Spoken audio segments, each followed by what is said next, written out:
देखिए आज शुरू करेंगे मध्य प्रदेश विशेष न्यायालय अधिनियम। इसका अधिनियम संख्यांक जो है 8 है 2012 का। अधिनियम संख्यांक जरूर सबको याद रखें।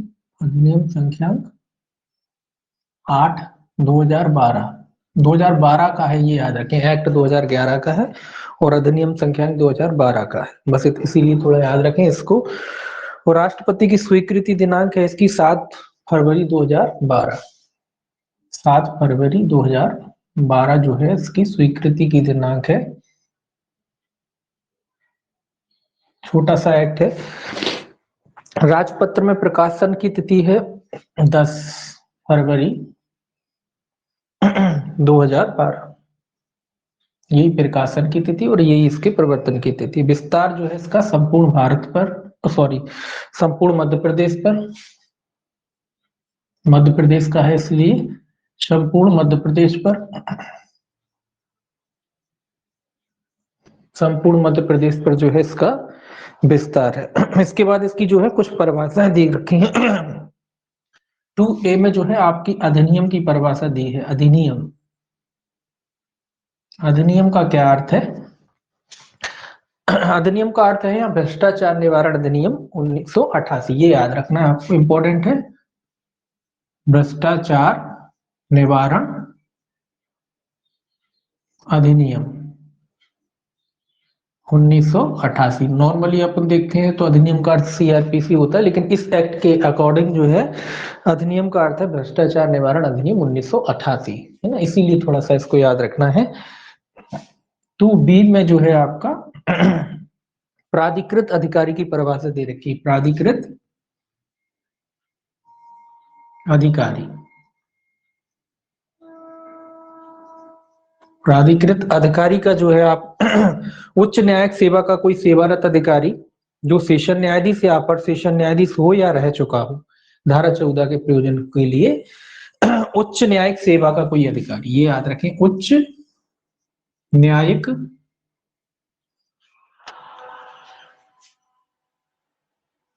सेवा का कोई अधिकारी,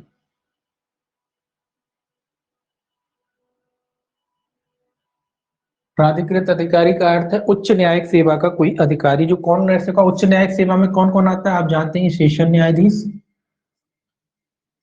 अपर सेशन न्यायाधीश और सहायक सेशन, अपर सेशन न्यायाधीश या अपर सेशन न्यायाधीश, सेशन न्यायाधीश या अपर सेशन न्यायाधीश।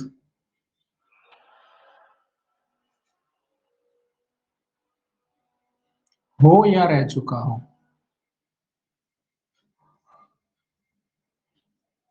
तो सीधा सीधा याद रखेंगे कि उच्च न्यायिक सेवा का जो अधिकारी है वो इसकी परिभाषा में आता है। कुछ नहीं दिख रहा, साफ नहीं आ रहे क्या? एक मिनट। उच्च न्यायिक सेवा का जो है अधिकारी, कोशिश,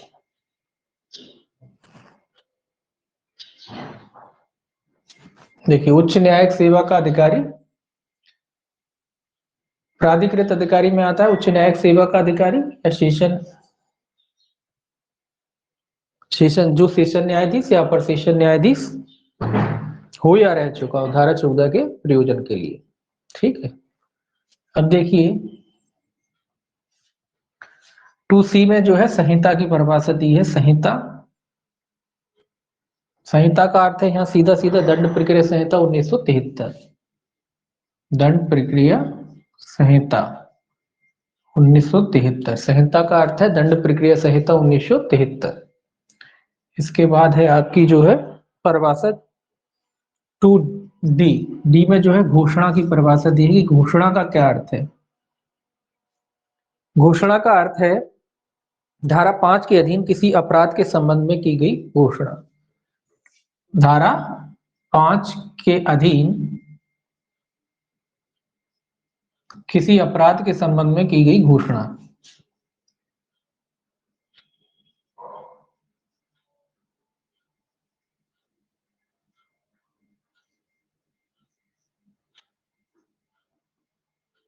तो याद रखें घोषणा का अर्थ है धारा 5 के अधीन किसी अपराध के संबंध में की गई घोषणा जो है इसकी परिभाषा में आती है। घोषणा के बाद जो है आपका डी के बाद ई है अपराध। अपराध का क्या अर्थ है यहाँ? देखिए, अपराध का अर्थ है आपराधिक अवचार का ऐसा अपराध जो अधिनियम की धारा 13(1) ई के अधीन स्वतंत्र रूप से या भारतीय दंड संहिता 1860 के साथ संयुक्त रूप से लागू करने को प्रेरित करता है। तो अपराध का अर्थ है आपराधिक अवचार का ऐसा अपराध, आपराधिक अवचार का ऐसा अपराध आपराधिक अवचार का ऐसा अपराध जो अधिनियम की धारा 13(1) जो अधिनियम की धारा 13 की उपधारा 1 और ई 13 की उपधारा 1 का ई के अधीन स्वतंत्र रूप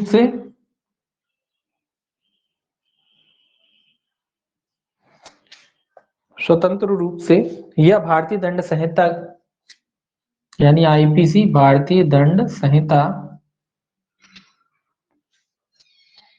1860 के साथ संयुक्त रूप से लागू करने को प्रेरित करता है।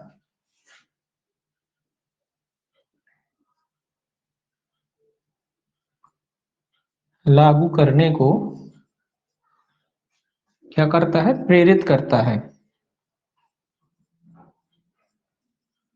तो ये याद रखेंगे कि अपराध में क्या शामिल है? आपराधिक अवचार का कोई भी काम आता है इसमें जो अधिनियम की धारा 13(1) ई के अधीन स्वतंत्र रूप से या भारतीय दंड संहिता 1860 के साथ संयुक्त रूप से जो है संयुक्त रूप से लागू करने को प्रेरित करता है। ये क्या होता है? ये अपराध की परिभाषा में आता है। इसके बाद एफ देखेंगे अपन 2F। 2F जो है विशेष न्यायालय की परिभाषा दी है। विशेष न्यायालय, तो विशेष न्यायालय का अर्थ है धारा 3 से, धारा 3 के अधीन स्थापित विशेष न्यायालय। धारा 3 के अधीन स्थापित विशेष न्यायालय। तो विशेष न्यायालय कौन है? जिसकी स्थापना धारा 3 के अधीन की जाती है, वो विशेष न्यायालय की जो है आपकी परिभाषा में आता है। एफ ई तक है। उसके बाद कहता है उन शब्दों का, सेक्शन 2 ही है इसकी, दूसरा का जो नीचे जो दिया है ये कहता है उन शब्दों का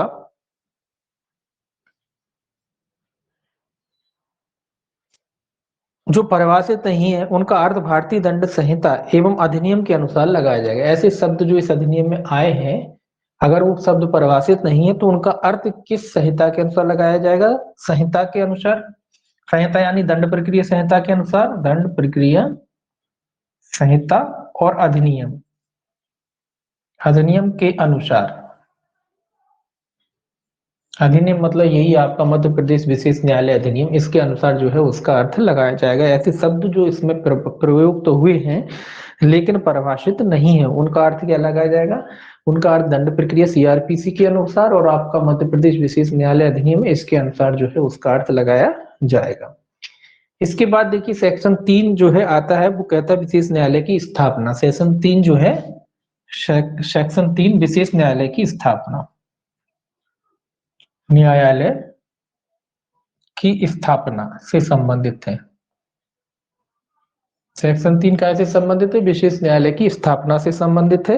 तो विशेष न्यायालय की जो स्थापना है वो राज्य सरकार के द्वारा की जाती है। राज्य सरकार जितने आवश्यक समझे उतने विशेष न्यायालय स्थापित कर सकती है। जितने आवश्यक समझे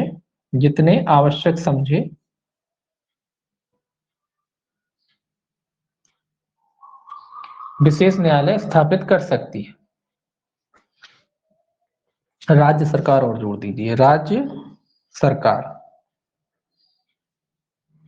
जितने आवश्यक समझे विशेष न्यायालय स्थापित कर सकती है।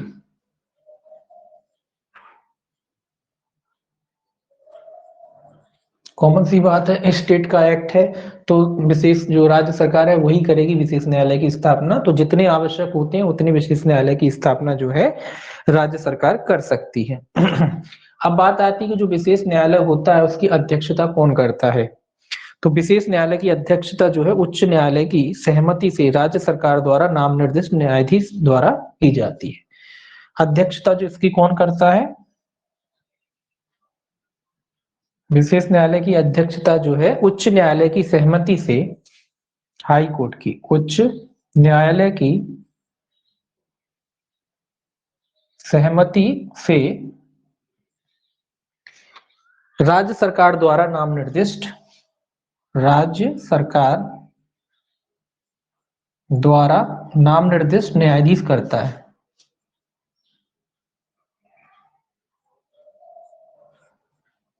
न्यायाधीश करता है। इसकी अध्यक्षता तो कौन करता है, ऐसा न्यायाधीश जो राज्य सरकार ने नाम निर्दिष्ट किया हो वो इसकी अध्यक्षता करता है। किसकी सहमति से नाम निर्दिष्ट किया गया हो, उच्च न्यायालय की सहमति से नाम निर्दिष्ट किया गया हो। अब बात आती कि भाई किसको नाम निर्दिष्ट करेगी सरकार, किसको नाम निर्दिष्ट करेगी सरकार, तो उच्चतम न्यायिक सेवा का जो न्यायाधीश रहा हो उसको सरकार जो है नाम निर्दिष्ट करती है। उच्चतम न्यायिक सेवा से अर्थ है आपका सत्र न्यायाधीश या अपर सत्र न्यायाधीश, जो अपने लिखा है उच्चतम न्यायिक सेवा का जो है उच्चतर न्यायिक सेवा का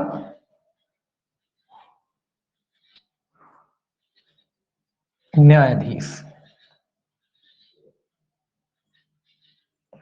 उच्चतर न्यायिक सेवा का न्यायाधीश। उच्चतर न्यायिक सेवा में आपका सेशन या सत्र भी कहते हैं, सेशन, और आपका जो है सेशन के बाद अपर सत्र, अपर सेशन न्यायाधीश आते हैं इसमें। तो इनमें से किसी को जो है राज्य सरकार क्या करेगी, नाम निर्दिष्ट कर सकती है जो उच्चतर न्यायिक सेवा में रहा। उच्चतर न्यायिक मतलब डीजे लेवल का जो न्यायिक अधिकारी रहा हो उसको सेशन न्यायाधीश, अपर सेशन न्यायाधीश। क्रिमिनल मैटर में देख रहे हैं इसलिए सेशन कह रहे हैं। तो सेशन न्यायाधीश और अपर सेशन न्यायाधीश रैंक का जो है न्यायिक अधिकारी रहा उसमें से जो है उसको चुना जाएगा, नाम निर्दिष्ट जो है राज्य सरकार के द्वारा किया जाएगा।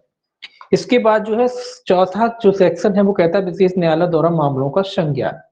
तो ये कहता है कि विशेष न्यायालय द्वारा अब नियुक्ति हो गई, अब जो है संज्ञान, जब नियुक्ति हो गई तो भाई ये क्या करेंगे, बैठ के संज्ञान लेंगे मामलों का। तो किन मामलों का संज्ञान लेंगे, जो उनके समय समक्ष संस्थित किए जाए। कौन से मामले, जो उनके समक्ष संस्थित किए जाए, संस्थित मामले लिख लीजिए, संस्थित, संस्थित किए जाए। ऐसे मामलों का विचारण करेंगे जो उनके समक्ष संस्थित किए जाते हैं या धारा 10 के अधीन अंतरित किए जाते हैं या सेक्शन 10 के अधीन क्या किए जाते हैं, अंतरित किए जाते हैं, उनको रेफर किया जाता है। ऐसे मामलों का ये विचारण करते हैं। एक तो मामले जो उनके समक्ष संस्थित किए जाते हैं वो मामले, दूसरे वो मामले जो इनको धारा 10 के अधीन क्या किए जाते हैं, अंतरित किए जाते हैं। उन मामलों का जो ये है मजिस्ट्रेट्स क्या करते हैं, संज्ञान कर सकते हैं। इसके बाद है सेक्शन 5। सेक्शन 5 कहता है इस अधिनियम के अधीन विचार किए जाने वाले मामलों की घोषणा, इधर ही लिख लेते हैं। सेक्शन 5 जो है घोषणा है, किसकी घोषणा है, जो मामलों का विचारण किया जाएगा उन मामलों की जो है घोषणा जो है सेक्शन 5 में दी गई है कि किन मामलों। तो राज्य सरकार द्वारा प्रथम दृष्टया साक्ष्य के आधार पर, मतलब मामलों की घोषणा कौन करता है, राज्य सरकार। राज्य सरकार द्वारा प्रथम दृष्टया साक्ष्य के आधार पर घोषणा को किसी भी न्यायालय में पुरस्कृत नहीं किया जाएगा। अगर घोषणा राज्य सरकार करती है इस अधिनियम के तहत राज्य सरकार द्वारा प्रथम दृष्टया साक्ष्य के आधार पर, ये याद रख लेते हैं, राज्य सरकार द्वारा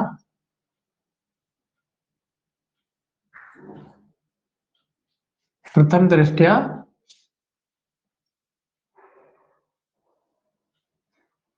साक्ष्य के आधार पर,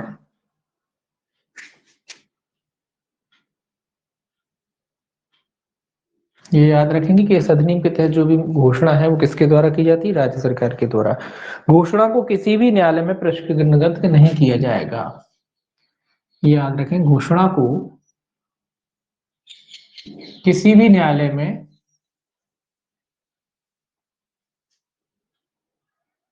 प्रश्नगत नहीं किया जाएगा।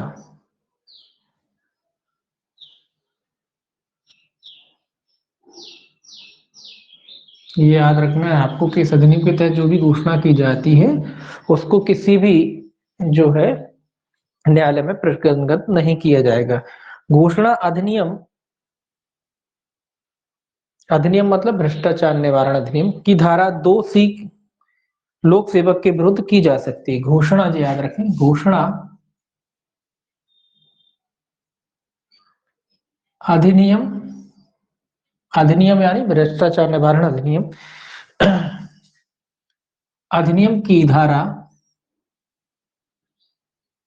2C, 2C में लोक सेवक परिभाषित किया है। भ्रष्टाचार निवारण अधिनियम आपको पता है लोक सेवक के विरुद्ध की जा सकती, लोक सेवक के विरुद्ध की जा सकती है।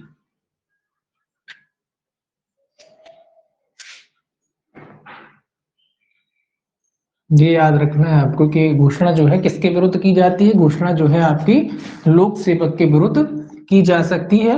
अधिनियम, अधिनियम यानी भ्रष्टाचार निवारण अधिनियम की धारा 2C, 2C में जो है लोक सेवक जो है आपका बताया गया है। तो 2C के अनुसार जो है घोषणा किसके विरुद्ध की जा सकती है, लोक सेवक के विरुद्ध की जा सकती है। तो अधिनियम की धारा 2C के अनुसार घोषणा जो है राज्य सरकार द्वारा की जाती है और घोषणा जो है लोक सेवक के विरुद्ध की जा सकती है। ठीक, इसके बाद जो है आपकी धारा 6 है कि घोषणा का प्रभाव, सेक्शन 6 प्रभाव। पहले धारा 5 में घोषणा की, अब घोषणा का क्या प्रभाव पड़ेगा। घोषणा का प्रभाव पड़ेगा कि कोई अभियोजन किसी विशेष न्यायालय में ही संस्थित किया जाएगा। घोषणा का प्रभाव ये पड़ेगा कि अभियोजन, अभियोजन विशेष न्यायालय में ही किया जा सकता है, विशेष न्यायालय में ही किया जा सकता है।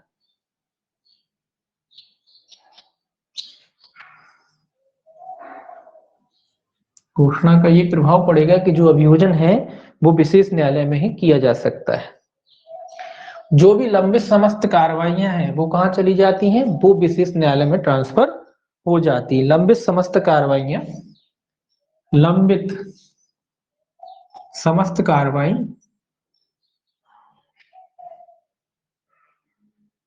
कहां चली जाती है, विशेष न्यायालय में। ठीक है, विशेष न्यायालय इतना लिखती है। ठीक है, लंबित समस्त कार्रवाइयां जो है विशेष न्यायालय में अंतरित हो जाती हैं, चली जाती है। ठीक है, ये है आपका घोषणा का प्रभाव। अब बात आती है 7वां सेक्शन के अपराधों के विचारण के बारे में विशेष न्यायालय की अधिकारिता। 7 क्या है, अधिकारिता। 7 है अधिकारिता, किसकी अधिकारिता, विशेष न्यायालय की जो है अधिकारिता के बारे में कह रहा है कि मुख्य आरोपी षड्यंत्रकारी या दुष्प्रेरक के रूप में विचारण की अधिकारिता होगी। क्या अधिकारिता होगी, मुख्य आरोपी के रूप में विचारण कर सकता है, मुख्य आरोपी, मुख्य आरोपी षड्यंत्रकारी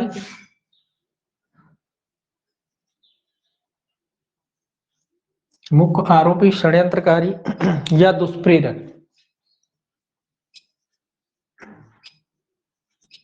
मुख्य आरोपी षड्यंत्रकारी या दुष्प्रेरक के रूप में दुष्प्रेरक के रूप में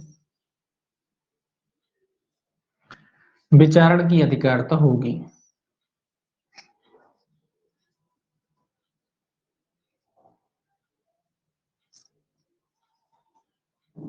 तो जो विशेष न्यायालय है वो मुख्य आरोपी के रूप में विचारण कर सकता है, षड्यंत्रकारी के रूप में भी विचारण कर सकता है या दुष्प्रेरक के रूप में भी विचारण कर सकता है, तथा संहिता के अनुसार संयुक्त विचारण की भी अधिकारिता होगी। तथा सीधा लिख लीजिए, संयुक्त विचारण की अधिकारिता भी होगी, संयुक्त विचारण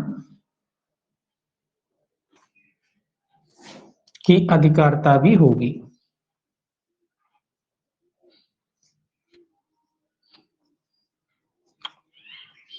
तो ये चारों हो गया, मुख्य आरोपी, षड्यंत्रकारी, दुष्प्रेरक या फिर संयुक्त जो विचारण है उस तरीके से जो है न्यायालय विचारण कर सकता है, संयुक्त आरोपी के रूप में भी विचारण कर सकता है। इसके बाद जो है धारा 8,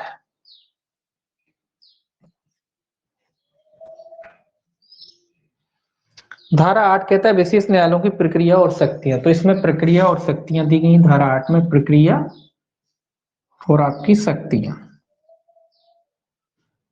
तो विशेष न्यायालय जो है किस प्रक्रिया का पालन करेगा, तो याद रखना कि वारंट मामले के विचारण की प्रक्रिया का पालन करेगा। कौन सी प्रक्रिया? वारंट मामले की विचारण की प्रक्रिया।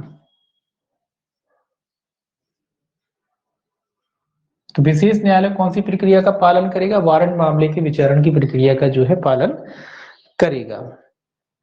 दूसरा याद रखना कि अभियोजन का संचालन करने वाला व्यक्ति, जो विशेष न्यायालय में अभियोजन का संचालन करता है, वो व्यक्ति लोक अभियोजक समझा जाएगा। विचारण का संचालन करने वाला व्यक्ति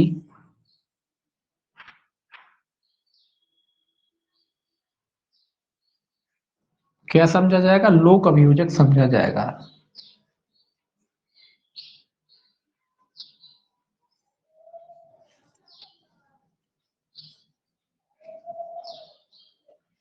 ये याद रखना है कि पहले तो विचारण जो कैसे करेगा, वारंट मामलों की तरह करेगा। दूसरा, जो व्यक्ति मामलों का संचालन करता है विशेष न्यायालय में, उसको क्या समझा जाएगा? उसको लोक सेवक समझा जाएगा।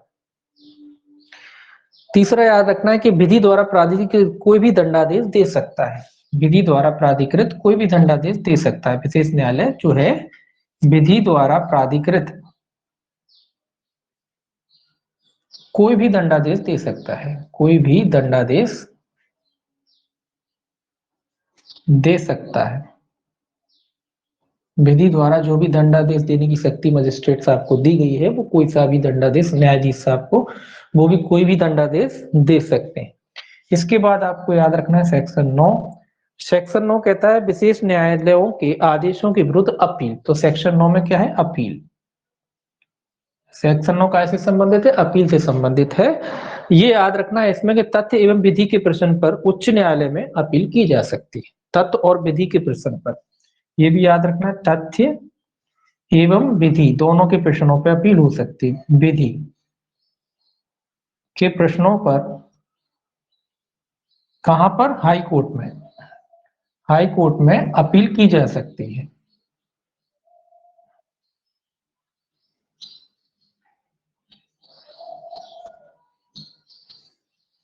तो तत्व और विधि के प्रश्न पर जो है इस अधिनियम के तहत अपील की जा सकती हो। अपील कहाँ हो? सीधी सी बात है, जब सेशन न्यायालय, विशेष न्यायालय जो है सेशन न्यायालय है, तो कहाँ अपील होगी? हाई कोर्ट में अपील होगी। इस अधिनियम के तहत जो है पुनरीक्षण का प्रावधान नहीं है। लिख सकते हैं पुनरीक्षण नहीं होगा, पुनरीक्षण नहीं होगा। इस अधिनियम के तहत जो है पुनरीक्षण का प्रावधान नहीं है, तो पुनरीक्षण नहीं होगा। अब बात आती है कि भाई जो अपील होगी कितने दिन के भीतर की जाएगी, तो अपील 30 दिन के भीतर दाखिल की जा सकती है। 30 दिन के भीतर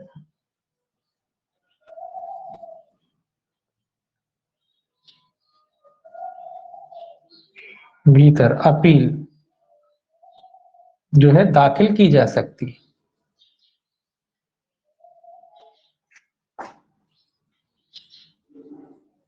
तो ये याद रखना है आपको, अपील जो है कितने दिन के भीतर की जा सकती है? 30 दिन के भीतर जो है की जा सकती है। अब 10 है मामलों का अंतरण, कि भाई मामले जो है अंतरित किए जा सकते हैं। अंतरण है इसमें, तो मामले जो है विशेष न्यायालय से किस न्यायालय को अंतरित किए जा सकते हैं? हाई कोर्ट को, उच्च न्यायालय। केवल एक ही चीज याद रखना है, हाई कोर्ट को। इस अधिनियम के तहत जो भी मामले हैं, अगर उपयुक्त समझे जाता है तो उन मामलों को जो है हाई कोर्ट को जो है क्या किए जा सकते हैं? अंतरित किए जा सकते हैं। मामले कहाँ अंतरित किए जा सकते हैं? हाई कोर्ट में अंतरित किए जा सकते हैं। ये आपको याद रखना है कि इस अधिनियम के तहत जो मामले हैं वो कहाँ अंतरित किए जा सकते हैं? वो हाई कोर्ट में अंतरित किए जा सकते हैं। सेक्शन 10 में जो है अंतरण दिया गया है।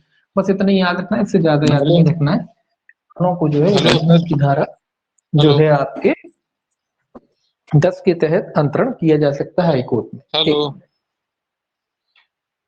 हाई कोर्ट कर सकता सर यहाँ? बोलिए, अब क्या हो गया? ये अंतरण हाई कोर्ट कोर्ट कर सकता है एक न्यायालय से दूसरे न्यायालय में? हाँ, अंतरण कर सकता है, हाई कोर्ट कर सकता है दूसरे न्यायालय में। मामलों का अंतरण हाईकोर्ट कर सकता है दूसरे न्यायालय में किसी में भी। 1 मिनट, सेक्शन कौन सा है? सेक्शन आपका जो है 10 है, 10 10 10। 10 10।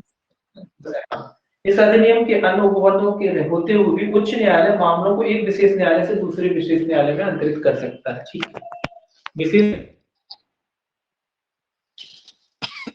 सॉरी एक विशेष न्यायालय से दूसरे विशेष न्यायालय में। तो मामलों को अंतरण कौन कर सकता है? हाई कोर्ट कर सकता है। तो एक ही लाइन याद रखना है इसमें कि हाई कोर्ट जो है मामलों का अंतरण कर सकता है।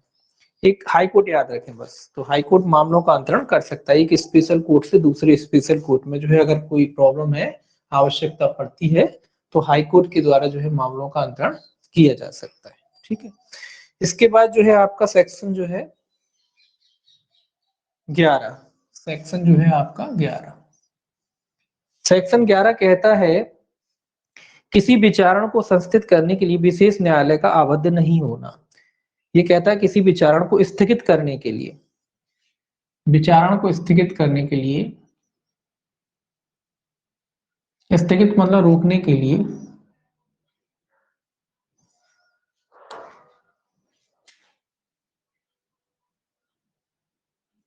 करने के लिए विशेष न्यायालय विचारण को स्थगित करने के लिए विशेष न्यायालय का आबद्ध नहीं होना। विचारण को स्थगित करने के लिए विशेष न्यायालय का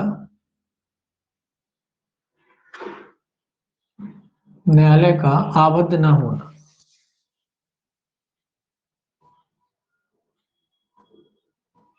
ये कह रहा है कि न्यायालय आबद्ध नहीं है, किसी से बंधा नहीं है। ये कह रहा है जब तक कि स्थगित, ये कहता है सेक्शन जो है आपका, ये कहता है जब तक स्थगित नहीं करेगा जब तक कि न्याय हित में आवश्यक ना हो। तो सीधा सीधा याद रखेंगे कि न्याय हित में आवश्यक ना हो, न्याय हित आवश्यक ना हो, ना हो, तब तक मामलों को स्थगित नहीं करेगा। तब तक मामले को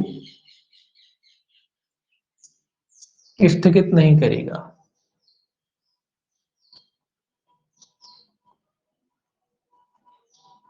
मतलब न्याय हित देखना जरूरी है। अगर न्याय हित के लिए आवश्यक है तभी जो है न्यायालय जो है मामले को स्थगित करेगा, अन्यथा नहीं करेगा। दूसरा याद रखना कि मामले का विचारण 1 वर्ष की अवधि के भीतर निपटाने का प्रयास करेगा। मामले का विचारण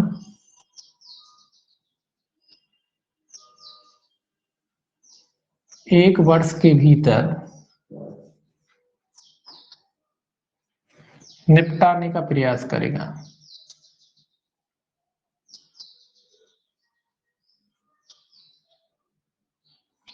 मामले का जो है 1 वर्ष के भीतर क्या करेगा? निपटाने का जो है प्रयास किया जाएगा।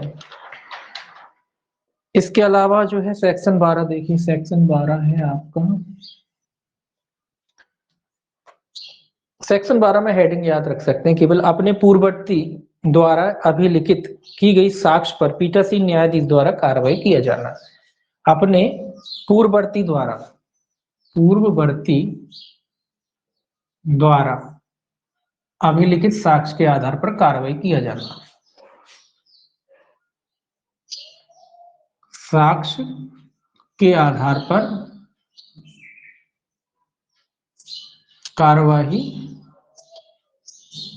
किया जाना। ये तो आप जानते हैं कि मान लीजिए कोई जज साहब थे, पहले कोई जज साहब थे विशेष न्यायालय, उन्होंने कोई कार्रवाई किया हुआ है, उसकी जगह दूसरे आ जाते हैं, तो वो जो पहले कार्रवाई हो चुकी है, जो साक्ष्य वगैरह लिए गए हैं, उन्हीं के आधार पर कार्रवाई को आगे बढ़ा सकते हैं अगर उनको दिक्कत नहीं होती है तो। ऐसा नहीं कि कंपलसरी है, अगर उनको दिक्कत नहीं होती तो कार्रवाई आगे बढ़ा सकते हैं, अगर दिक्कत होती तो नए सिरे से साक्ष्य ले सकते हैं। तो वो धारा 12 में बताया गया है कि अगर कोई पूर्ववर्ती मजिस्ट्रेट साहब ने कोई साक्ष्य लिया था, अब कोई नए मजिस्ट्रेट साहब उसकी जगह आ जाते हैं, तो वो उसी को प्रक्रम या कह लीजिए उसी कार्रवाई को जो है आगे बढ़ा सकते हैं, अगर उन्हें कोई दिक्कत नहीं है तो। समझ रहे हैं ठीक तरीके से? तो कोई दिक्कत नहीं है तो पूर्ववर्ती द्वारा जो अभिलिखित साक्ष्य के आधार पर कार्रवाई जो है निपटाई जा सकती है, या कार्रवाई को कह लीजिए आगे बढ़ाया जा सकता है। ठीक है, तो इसमें हेडिंग याद रखना है। इसके बाद आता है आपका सेक्शन 13, संपत्ति का अधिहरण, ये जब्ती है। सेक्शन 13 है अधिहरण, संपत्ति का जो है अधिहरण। ये संपत्ति का जो अधिग्रहण राज्य सरकार द्वारा किया जाता है सेक्शन 13 के तहत। राज्य सरकार, तो संपत्ति का अधिग्रहण धारा 13 की बात कर रहे हैं, पर्टिकुलर धारा 13 में जो है राज्य सरकार द्वारा किया जा सकता है। जो लोक पद धारण करता हो या कर चुका हो एवं जो लोक सेवक हो या रह चुका हो उसकी संपत्ति। तो किसकी संपत्ति? जो लोक सेवक, कुल मिला के लोक सेवक हैं ये, जो लोक सेवक लोक पद कह लीजिए, लोक पद धारण करता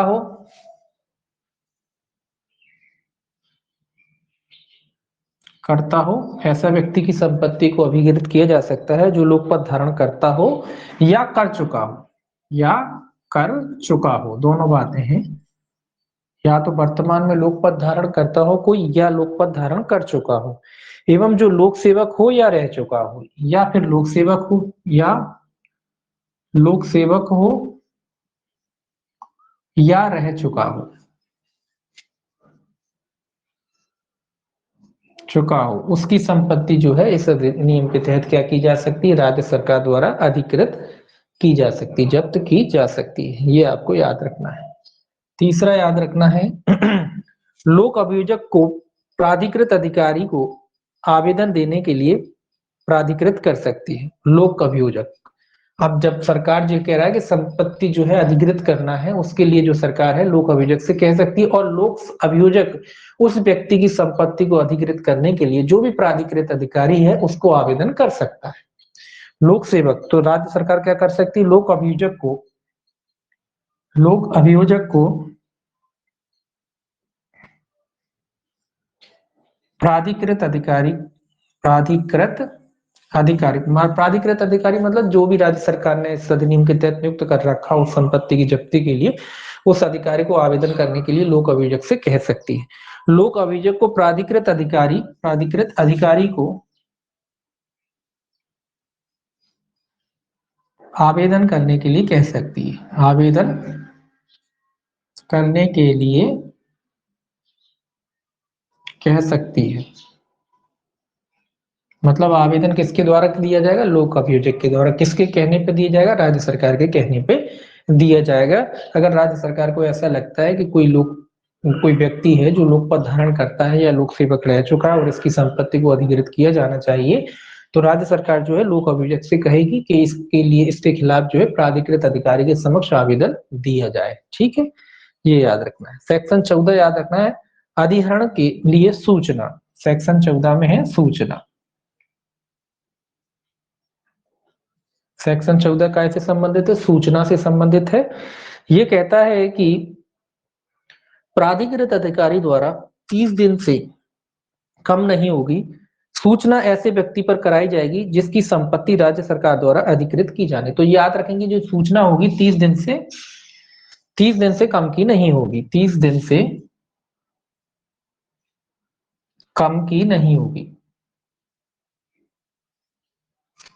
किसके द्वारा कराई जाएगी? प्राधिकृत जो भी अधिकारी है उसके द्वारा जो है सूचना की तामील उस व्यक्ति पर कराई जाएगी जिसकी संपत्ति को अधिकृत किया जाना है, राज्य सरकार द्वारा अधिकृत किया जाना है।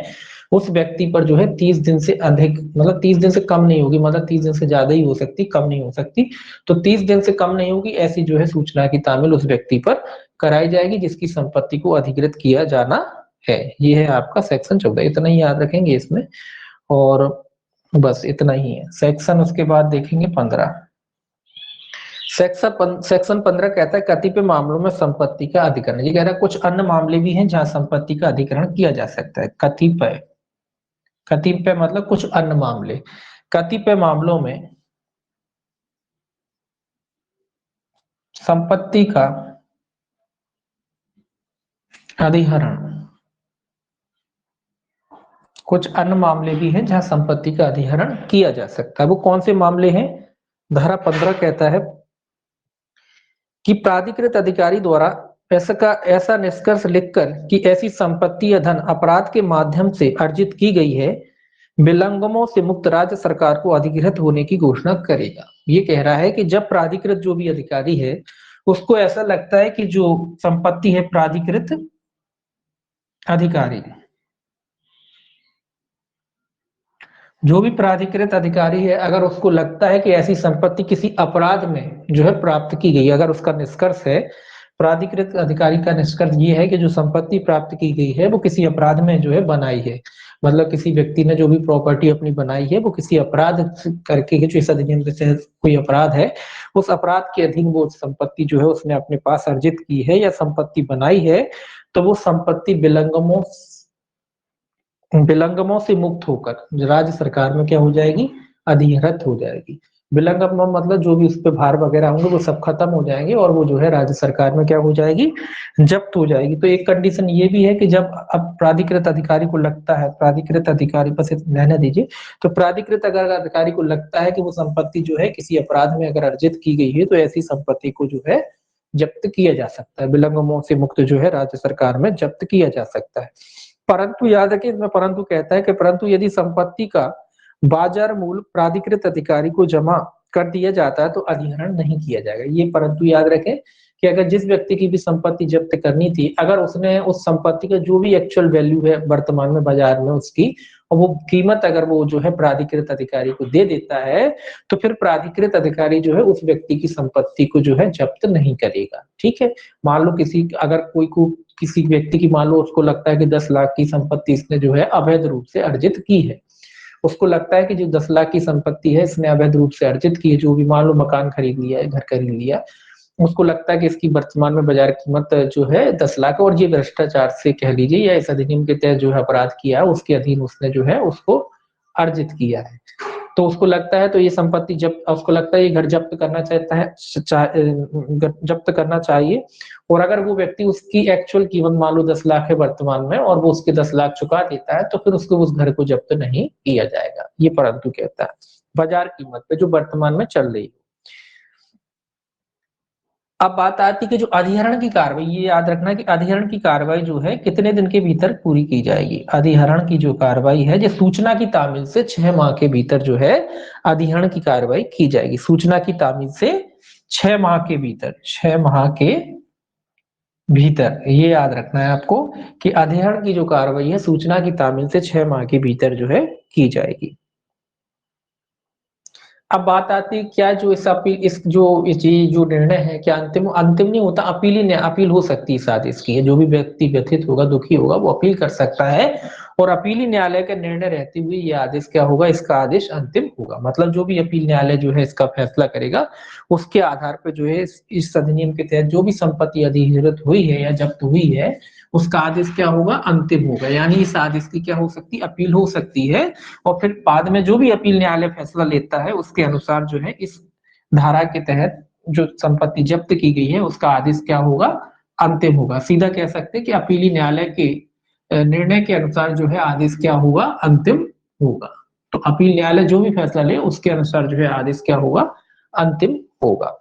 नहीं करता है तो अंतिम हो जाएगा, ये तो आप जानते हैं, अगर कोई अपील है और कोई नहीं करता तो अंतिम हो जाता है, और अगर अपील करता है फिर अपील न्यायालय ने जो भी फैसला लिया है उसके अनुसार अंतिम हो जाता है। ठीक है ना। उसके बाद है 16, अंतरण का अकृत और शून्य होना। सेक्शन 16 कहता है अकृत और शून्य होना और शून्य, ये सिंपल सी बात है, इसमें हेडिंग लिख सकते हैं कि धारा 14 एवं 15 के अनुसार में दिए गए आदेश के खिलाफ किया गया अंतरण शून्य होगा। बस इतना याद रखें। धारा 13 सॉरी धारा 14 और 15, धारा 14 और 15, बस इतना याद रखें कि अगर धारा 14 और 15 के अधीन, 14-15 में क्या है, अधिहरण है ना, अधिहरण है, और 15 में कतिपय परिस्थिति, तो दोनों में ही अधिहरण है, 14 में अधिहरण और 15 में भी अधिहरण। 15 में कुछ परिस्थितियों में अधिहरण है।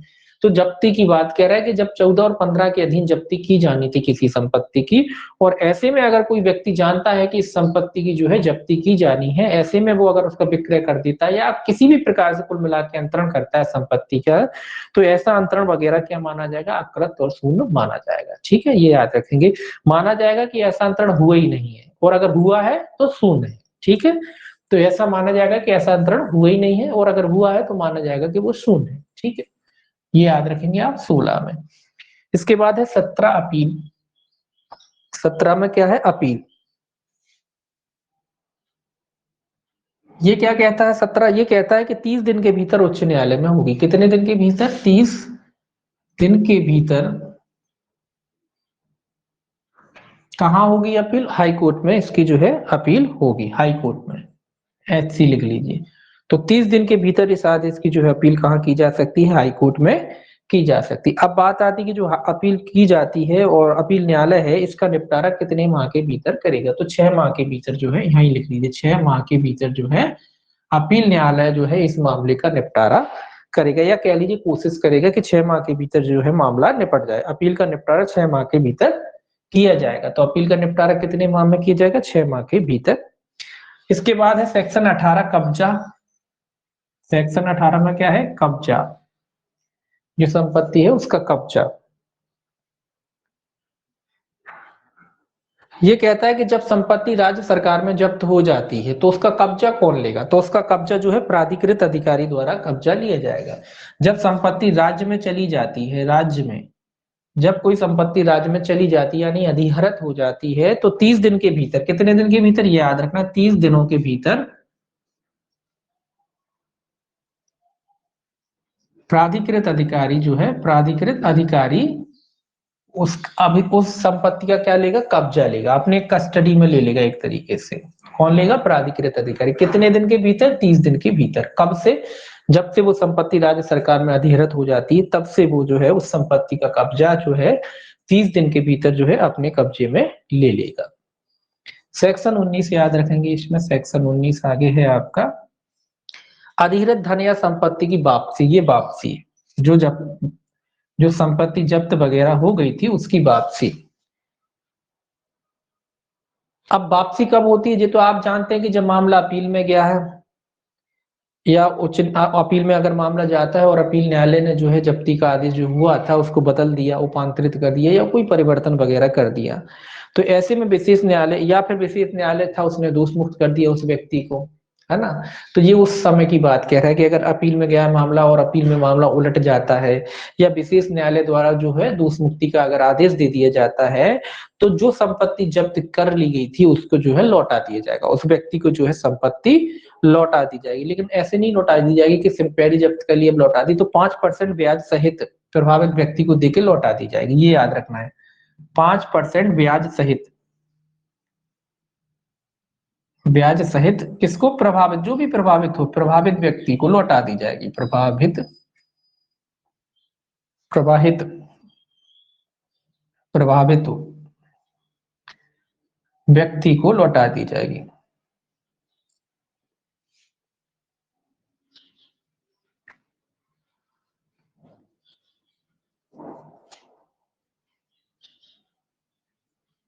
तो ये याद रखना है कि 5% वार्षिक ब्याज के साथ उनको लौटा दी जाएगी। 5% ब्याज लगा करके जो भी जब्त हुई थी, अब चूंकि अब अपील में मामला निपट क्या कहते हैं उलट गया है, या फिर जो है आपका जो है विशेष न्यायालय ने उसको दोष मुक्त घोषित कर दिया है, तो ऐसे मामले में जो भी संपत्ति उसकी जब्त कर ली गई थी पहले, उस संपत्ति को जो है 5% ब्याज दे करके उसको लौटा दिया जाएगा। जो भी उसकी वैल्यू होगी उसका 5% ब्याज एक्स्ट्रा देके उस व्यक्ति को वो संपत्ति लौटा दी जाएगी। सेक्शन 20 देखिए, सेक्शन 20 कहता है कि विवरण में त्रुटि के कारण सूचना या आदेश का अविधिमान ना हो। तो ये भी हेडिंग से काम चलेगा, कोई त्रुटि या सूचना में कोई भी त्रुटि वगैरह है उसके कारण आदेश अविधिमान नहीं होता। त्रुटि के कारण जो भी आदेश वगैरह दिया गया था वो जो है अविधिमान नहीं माना जाएगा। ये तो आप जानते हैं कि अगर कोई त्रुटि वगैरह रह जाती है तो इस केवल इस कारण से कि उसमें कोई त्रुटि है, वो आदेश जो है अविधिमान नहीं होगा। इसके बाद जो कहता है अधिनियम का किसी अन्य विधि के अतिरिक्त होना। सेक्शन जो 21 कहता है, इसमें भी हेडिंग याद रखना है, अन्य विधि के जो है अतिरिक्त होगा। इस अधिनियम के जो प्रोविजन है अतिरिक्त है, जो अन्य विधि है उसके अतिरिक्त माने जाएंगे। इसमें भी हेडिंग याद रखना है। सेक्शन 22 कहता है अन्य कार्रवाइयों का वर्जन, रोकता है। वर्जन मतलब रोकना, वर्जन का अर्थ है रोकना, कि अधिनियम अधिहरण के आदेश के संबंध में किसी न्यायालय में कोई वाद या अन्य कार्रवाई संस्थित नहीं की जाएगी। ये कह रहा है कि जब्ती संबंधी इस अधिनियम के तहत जो भी कार्रवाई होती है उसके विरोध में आप किसी न्यायालय में जाकर के कोई कार्रवाई नहीं कर सकते। तो इस अधिनियम के तहत जो भी जब्ती वगैरह होती है उसके खिलाफ आप किसी भी न्यायालय में वाद या कार्रवाई संस्थित नहीं करते। ये धारा 22 जो है रोकती है। धारा 23 है गुड फेथ में सद्भावना पूर्वक, धारा 23 जो आप जानते ही हैं, इसमें भी हेडिंग है सद्भावना पूर्वक जो है इसमें दिया है। और धारा 24 है नियम बनाने की शक्ति, नियम कौन बनाएगा, राज्य सरकार बनाएगी इसमें और धारा 25 कहता है अधिनियम का अध्यारोही प्रभाव, तो अधिनियम का अध्यारोही प्रभाव है धारा 25 में। और धारा 26 में है कठिनाइयां दूर करने की शक्ति, तो कठिनाइयां दूर करने की जो शक्ति है राज्य सरकार को है, और राज्य सरकार जो कठिनाइयां हैं 2 वर्ष के भीतर जो है इसको पूरा करेगी। तो ये आपका विशेष न्यायालय है, विशेष न्यायालय में केवल इतना ही आपको जो है पढ़ना है, इससे ज्यादा नहीं पढ़ना है। थोड़ी देर में अपन देखते हैं मध्य प्रदेश लोक सेवाओं के प्रदान की गारंटी अधिनियम, ये भी छोटा है, ये भी अभी देखते हैं, 1 मिनट बता रहा हाई कितनी है परिभाषा उसकी? देखिए इसको शुरू करेंगे। मध्य प्रदेश लोक सेवाओं के प्रदान की जो है अधिनियम, ये थोड़ा संशोधन हो गया था इसलिए। देखिए इसका अधिनियम संख्या 24 है 2010 का, अधिनियम संख्याक 24 है, ये सिंपल है, 2010 का जो है इसका अधिनियम संख्यांक है। राज्यपाल की स्वीकृति दिनांक है 17/8/2010, 17/8/2010 राज्यपाल की जो है इसको स्वीकृति प्राप्त हुई, और प्रकाशन की तिथि है 18/8/2010, 18/8/2010 जो है इसके प्रकाशन की तिथि है, और प्रवर्तन की तिथि है इसकी 28/9/2010, 28/9/2010 जो है इसके प्रवर्तन की तिथि। विस्तार संपूर्ण मध्य प्रदेश पर, संपूर्ण जो है मध्य प्रदेश पर इसका जो है विस्तार। 28 सितंबर 2010 को ये प्रवर्त हुआ, और 18 जो है अगस्त है, 8वां महीना अगस्त है, प्रकाशन हुआ, ये इसके प्रकाशन की तिथि हो गई। और राज्यपाल की जो है स्वीकृति, राज्यपाल की जो है स्वीकृति जो है 17/8/2010 को इसको प्राप्त हुई। ठीक है, ये इसकी 3 डेटें हैं। इसमें थोड़ा सा परिवर्तन हुआ है, परिवर्तन थोड़ा क्या पूरा ही हुआ है इसमें, इसकी जो परिभाषाएं सब बदल गई हैं। 2A में 29 सितंबर है कि 28 सितंबर है? इधर से देख लेते हैं सेक्शन 2A, सेक्शन 2A में जो है इसकी आवेदन का प्रारूप दिया गया है, आवेदन का प्रारूप,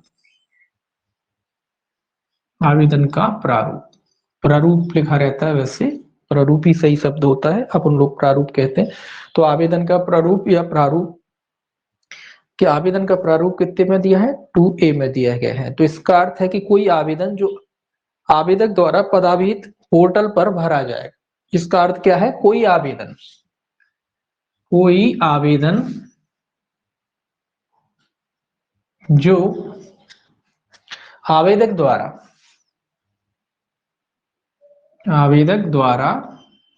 पदाभिहित पोर्टल पर भरा जाएगा।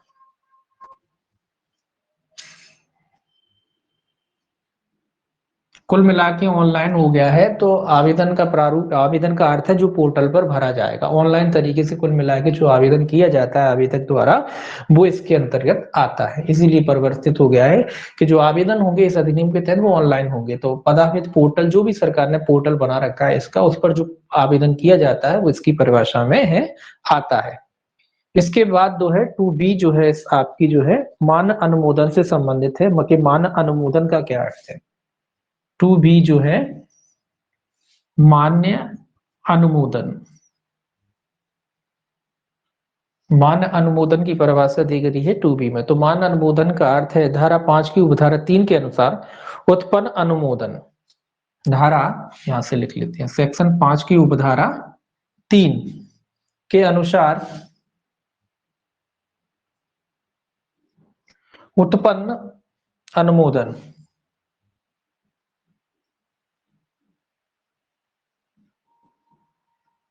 उत्पन्न अनुमोदन जो पोर्टल पर किसी व्यक्ति द्वारा, जो पोर्टल पर किसी व्यक्ति के हस्तक्षेप के बिना हो, जो पोर्टल पर, ये याद रखना है, पोर्टल पर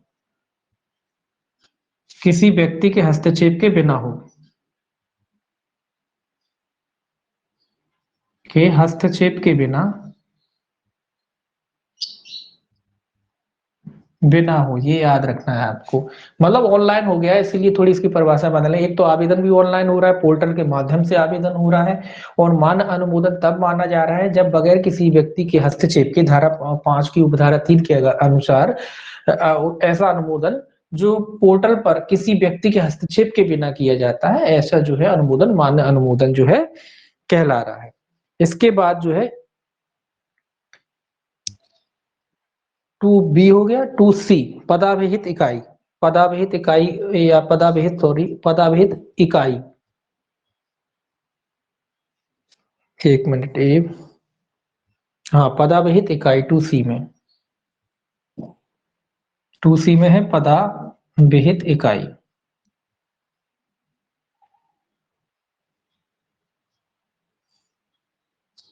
पदावहित इकाई, पदावहित इकाई का अर्थ है पोर्टल के प्रशासन के लिए राज्य सरकार द्वारा अधिसूचित कोई इकाई। तो पोर्टल ही शब्द आएगा सब जगह। पोर्टल पर राज्य सरकार द्वारा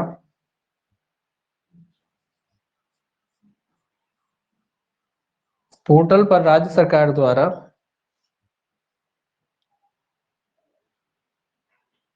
अधिसूचित कोई इकाई, सूचित कोई इकाई।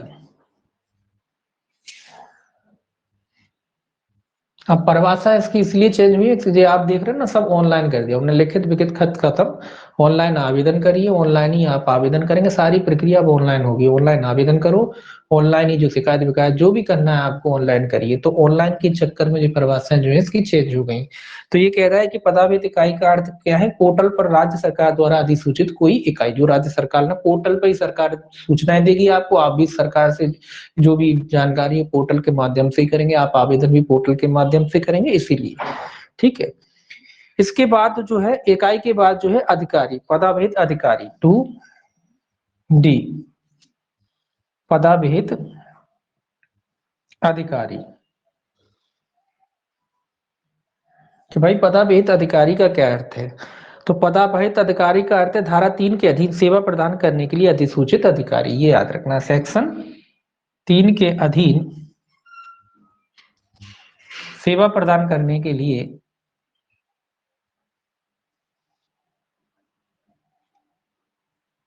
अधिसूचित अधिकारी।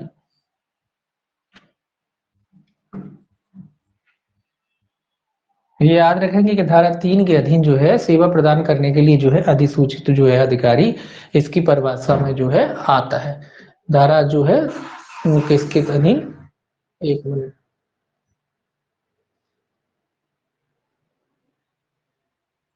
देखिए धारा 3 के अधीन जो है अधिसूचित अधिकारी। ठीक, एक मिनट रुकिए। 29 सितंबर, 28 सितंबर लिखा है मैंने, सॉरी 29 ही सितंबर है।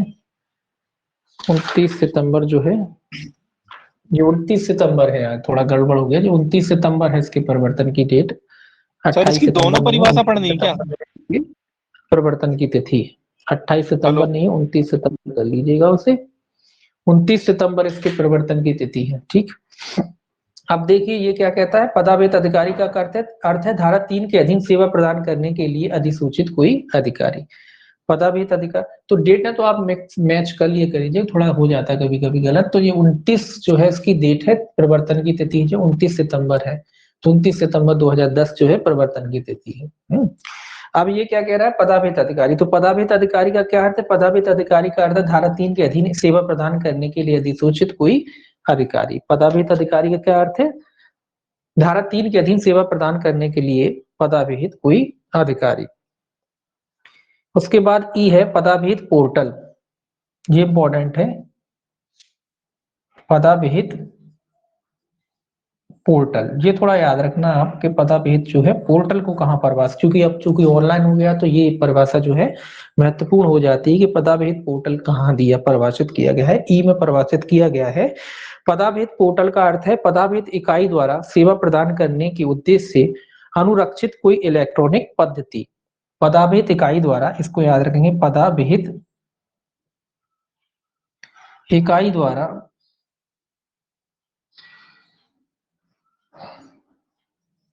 पदाभिहित इकाई द्वारा सेवा प्रदान करने के उद्देश्य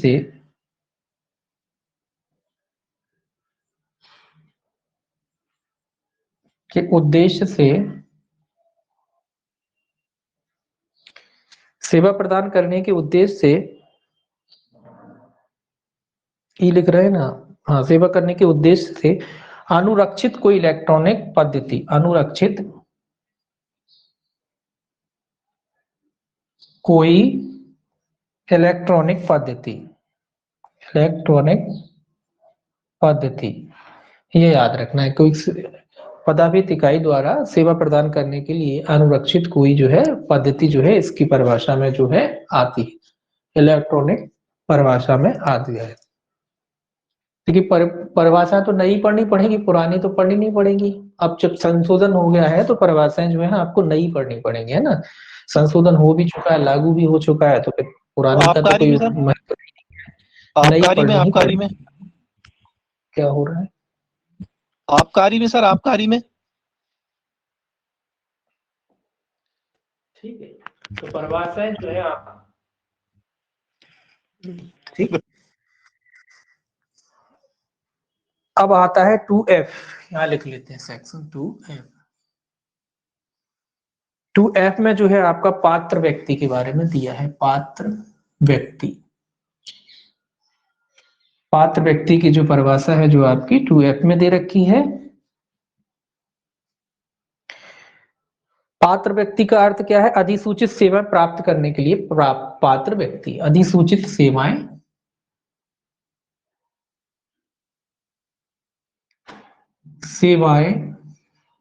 प्राप्त करने के लिए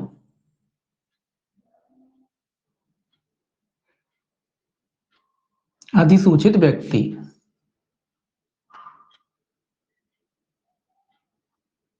सीधी सीधी बात है कि जो भी व्यक्ति सूचना प्राप्त करने के लिए अधिकृत है वो व्यक्ति जो है पात्र व्यक्ति की परिभाषा में आएगा। जो भी सूचना प्राप्त करने के लिए प्राधिकृत व्यक्ति है वो कौन सा व्यक्ति कहलाएगा? वो पात्र व्यक्ति कहलाएगा। जो अधिसूचना प्राप्त करने का हकदार व्यक्ति है वो व्यक्ति क्या कहलाएगा? वो व्यक्ति जो है पात्र व्यक्ति कहलाएगा। ये कितना था? 2F। उसके बाद 2G देखिए। 2G है आपका प्रथम अपील अधिकारी।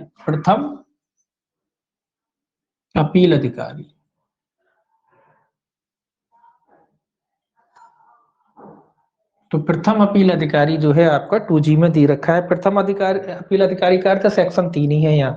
धारा 3 में इस रूप में अधिसूचित अधिकारी। धारा 3 में अधिसूचित अधिकारी, बस।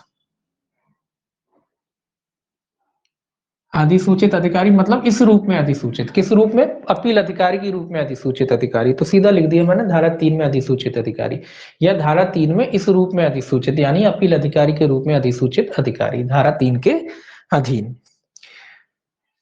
2H ये भी याद रखेंगे, कपट। 2H में जो है आप कपट याद रखेंगे। ये भी कपट जो है 2H में दे रखा है। कपट का क्या अर्थ है? कपट का अर्थ देखिए, इसमें दो तरीके से कपट का जो है अर्थ लगाया गया है। एक तो लिखेंगे भारतीय दंड संहिता, भारतीय दंड संहिता। तो भारतीय दंड संहिता की जो धारा आपकी कहता है कि 421, भारतीय दंड संहिता की धारा जो है आपकी 421 में जो कपट का अर्थ है वो उसके अनुसार लगाया जाएगा। और दूसरा कहता है आपका भारतीय संविदा अधिनियम, भारतीय संविदा अधिनियम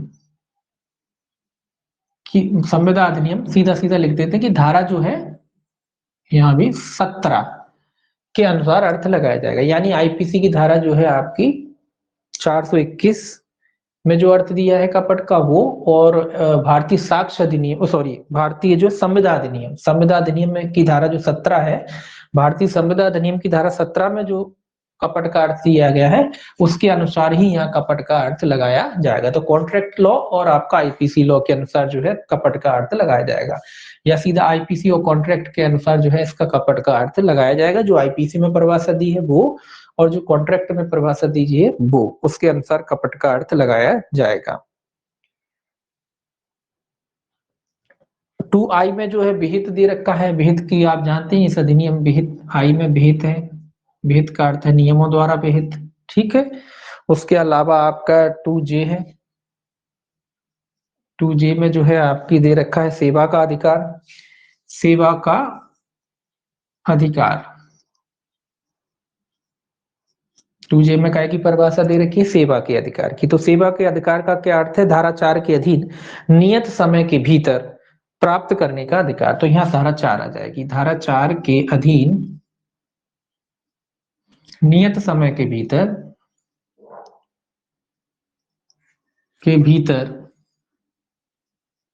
नियत समय के भीतर सेवा प्राप्त करने का अधिकार, ठीक है, सेवा प्राप्त करने का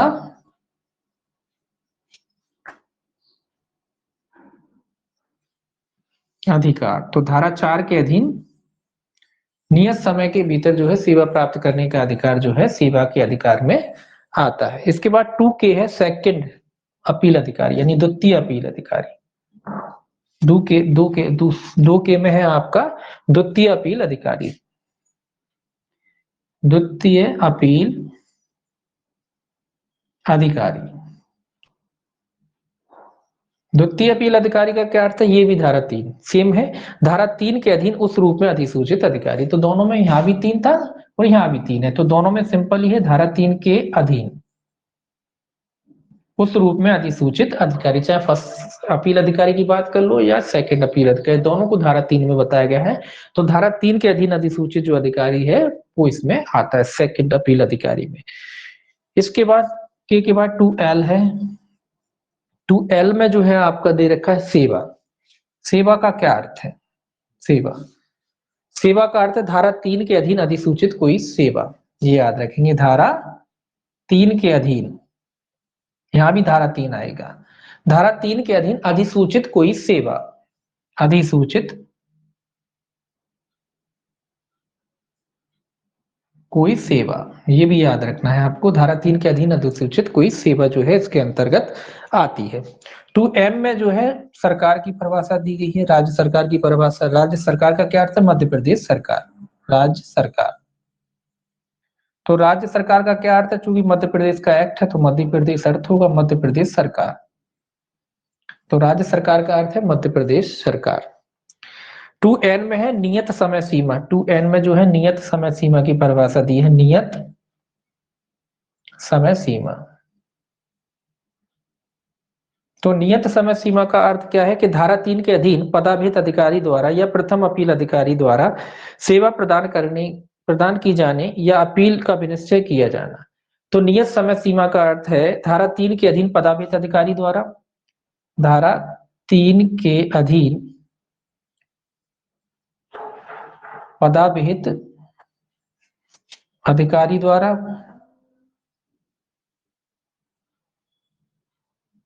धारा 3 के अधीन पदाभिहित अधिकारी द्वारा या प्रथम अपील अधिकारी द्वारा, या प्रथम अपील अधिकारी द्वारा, ठीक है, इसमें ज्यादा आ नहीं रहा। तो प्रथम अपील अधिकारी द्वारा अपील का विनिश्चय किया जाना, या तो धारा 3 के अधीन पदाभिहित जो अधिकारी है उसके द्वारा, या फिर प्रथम अपील अधिकारी द्वारा जो है अपील का विनिश्चय किया जाना है, वो नियत समय सीमा के भीतर आता है। जो भी या फर्स्ट क्लास ये क्या कहते हैं, धारा 3 के अधीन जो सेवाएं दी जाती हैं वो आपको निश्चित समय सीमा के भीतर दी जाती है, वो भी आती हैं। और प्रथम अपील अधिकारी द्वारा जो है अपील का विनिश्चय जो निश्चित समय सीमा के भीतर किया जाता है वो नियत समय सीमा उसको कहते हैं, ठीक है। इसके बाद जो है अपन देखेंगे धारा 3 से देखेंगे इसको। धारा 3 में क्या है, थोड़ा ही सा है, ज्यादा नहीं है, बस परिभाषा है, थोड़ी सी आपको देखना है, इसकी जो नई हो गई है तो 1-2 बार पढ़ना है बस। कुल मिला के ऑनलाइन हो गया है, तो ऑनलाइन के चक्कर में जो है इसकी परिभाषा टोटल बदल गई है, ऑनलाइन ही है, पूरे आवेदन वगैरह सब ऑनलाइन हो गया है। तो ऑनलाइन वैसे लोक सेवा गारंटी अधिनियम ऑनलाइन ही का काम है उसमें, तो ऑनलाइन ही उसको कर दिया है टोटल। सेक्शन 3 देखेंगे आप, सेक्शन 3 जो है कहता है सेवाओं पदाभिहित अधिकारियों, प्रथम अपील अधिकारियों, द्वितीय अपील अधिकारियों तथा विनिश्चित की गई समय सीमा की अधिसूचना। तो अधिसूचना से संबंधित है कुल मिला के सेवाओं पदाभिहित अधिकारियों, प्रथम अपील अधिकारियों, द्वितीय अपील अधिकारियों द्वितीय अपील प्राधिकारी तथा निश्चित की गई समय सीमाओं की अधिसूचना। तो कुल मिला के इसमें क्या है, अधिसूचना। सेक्शन 3 काय से संबंधित है, अधिसूचना से संबंधित है। तो ये कहता है कि इसमें याद रखना कि राज्य सरकार समय समय पर घोषित कर सकेगी जिनको यह अधिनियम लागू होगा। तो राज्य सरकार घोषित कर सकती है कि यह अधिनियम किन किन पर लागू होगा। राज्य सरकार घोषित कर सकती है, वो समय समय पर घोषित कर सकती है। ये याद रखना है कि राज्य सरकार घोषित कर सकती है कि ये जो अधिनियम है वो किन किन लोगों पर लागू होगा, समय समय पर जो है राज्य सरकार घोषित कर सकती। तो राज्य सरकार समय समय पर घोषित कर सकती कि ये जो अधिनियम के प्रोविजन है या इस धारा के प्रोविजन है किन किन व्यक्तियों पर लागू होंगे। राज्य सरकार समय समय पर उन सेवाओं की भी अधिसूचित कर सकती है जिनको की मान अनुमोदन लागू होंगे। तो राज्य सरकार उन सेवाओं की भी घोषणा कर सकती है, ये भी घोषित कर सकती है कि किन किन व्यक्तियों पर लागू होंगे, और ये भी घोषित कर सकती है राज्य सरकार की किन किन मान्य सेवाओं पर जो है ये अधिनियम लागू होगा। मतलब इस अधिनियम के तहत आपको क्या क्या सेवाएं दी जाएंगी, तो उसकी भी घोषणा जो है इस अधिनियम के तहत कौन कर सकता है, राज्य सरकार कर सकती है। तो इतना ही याद रखना है इसमें कि अधिसूचना जो है राज्य सरकार के द्वारा निकाली जा सकती है। राज्य सरकार अधिसूचित कर सकती है कि किन किन लोगों पे लागू होंगे, और ये भी घोषित कर सकती है कि कौन कौन सी सेवाएं जो है इस अधिनियम के तहत आपको प्रदान की जाएंगी। ठीक है, सेक्शन 4 याद रखना है। सेक्शन 4 कहता है निश्चित की गई समय सीमा के भीतर सेवा प्रदान करना। निश्चित समय सीमा, जो भी समय सीमा तारीख तय होती है उसके भीतर आपको जो है सेवाएं उपलब्ध कराई जाएंगी। तो पदाभित अधिकारी द्वारा सेवा प्राप्त करने के पात्र व्यक्ति को धारा 3 में अधिसूचित सेवा जो है निश्चित समय सीमा के भीतर उपलब्ध कराई जाएगी। तो कौन उपलब्ध कराएगा, पदाभिहित अधिकारी। पदाभिहित अधिकारी द्वारा ये याद रखें कि पदाभिहित अधिकारी द्वारा जो है निश्चित समय सीमा के भीतर आपको कौन सी सेवाएं जो धारा 3 में सरकार ने घोषित की है उनमें से अगर कोई सेवा मांगी जाती है तो पदाभिहित अधिकारी जो है आपको निश्चित समय सीमा के भीतर वो क्या करेगा, वो सेवाएं उपलब्ध कराएगा। कौन उपलब्ध कराएगा, पदाभिहित। जो भी अधिकारी निश्चित, उदाहरण के लिए आप लोक सेवा गारंटी केंद्र जाते हैं ना, वो इसी के अधीन आता है, इस एक्ट के तहत।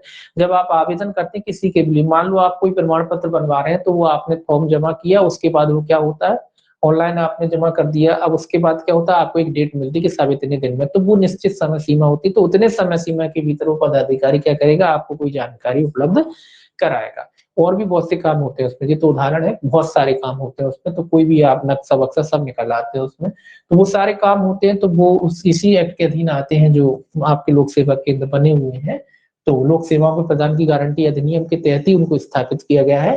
तो ऑनलाइन जो रिकॉर्ड वगैरह बहुत सारी चीजें निकल आती हैं, उसमें एक डेट भी मिलती है आपको। जब आप आवेदन करते हैं तो एक डेट मिलती है, 15 दिन 20 दिन, जैसा काम होता है उसके हिसाब से डेट दी जाती है।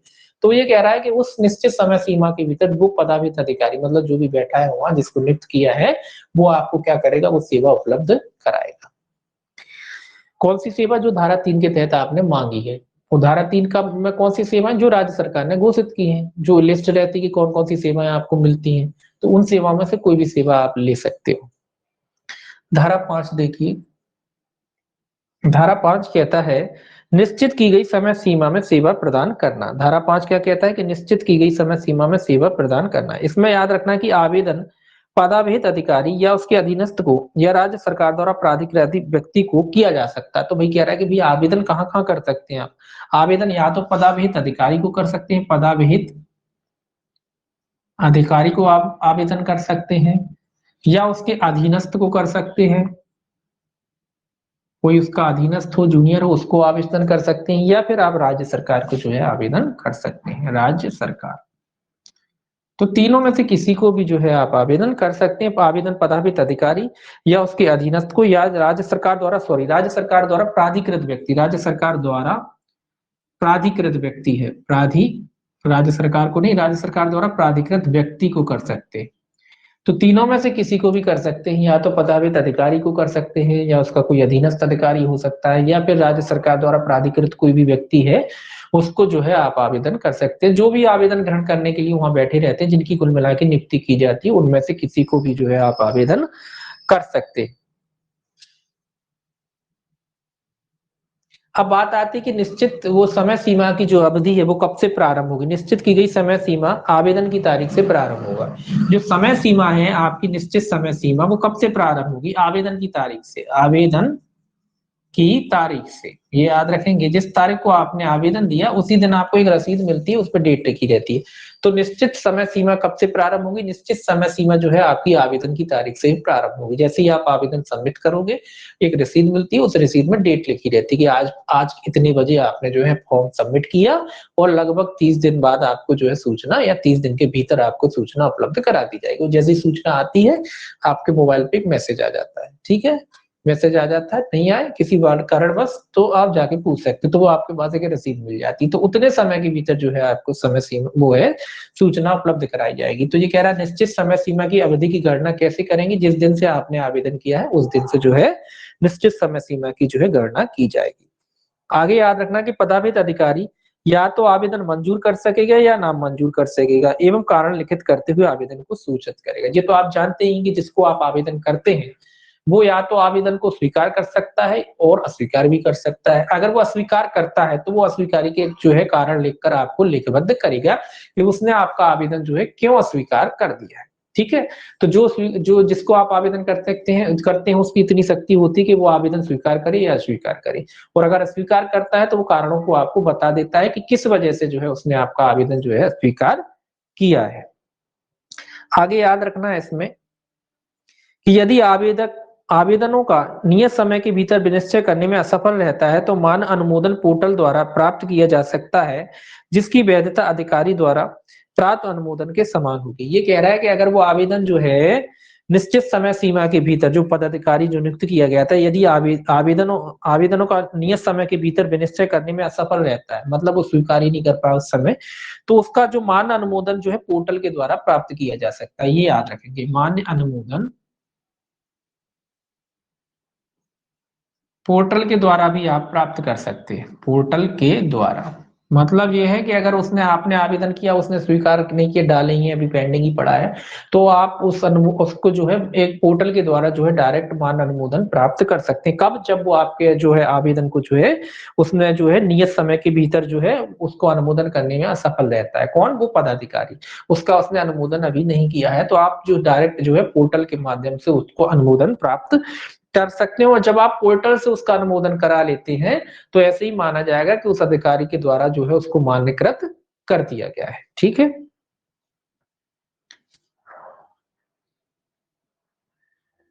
ये कह रहा है कि अगर आपने कपट के आधार पर कोई सूचना वगैरह दी है तो वो जो सूचना आपको दी गई थी वो तत्काल प्रभाव से वापस ले ली जाएगी, तत्काल प्रभाव से जो है वापस ले ली जाएगी जो सूचना आपको दी गई है। अगर आपने कपट वगैरह का सूचना आदि प्राप्त किया है तो तत्काल प्रभाव से वो सूचना क्या कर ली जाएगी? वापस ले ली जाएगी। वैसे इस एक्ट में पढ़ने लायक कुछ नहीं है, सिंपल है, बस ये छोटी छोटी चीजें हैं, तो याद रखना ऑनलाइन जो प्रोसेस होगी वही है। बस ये याद रखना कि भैया मान अनुमोदन नहीं करता है तो डायरेक्ट आप पोर्टल चले जाओ, पोर्टल मतलब पोर्टल के द्वारा क्या कर सकते हो आप मान अनुमोदन उसका जो है क्या बोल। सर ये मेरे पास नई वाली बेयर एक्ट नहीं है, इसकी क्लॉज बता दीजिएगा कौन सी क्लॉज में, चौथे में कि पांचवे में कपट वाला? तभी मैं देख रहा हूँ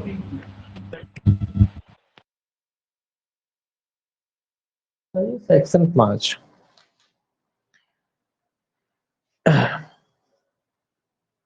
सेक्शन इसका क्लॉज 5वां है ना, कपट पूर्वक कृत्य या मिथ्या जानकारी प्रस्तुत करने के प्राप्त की गई सेवा की दशा में पदावित अधिकारी उसका तत्काल प्रभाव से प्रतिसहरण कर सकेगा।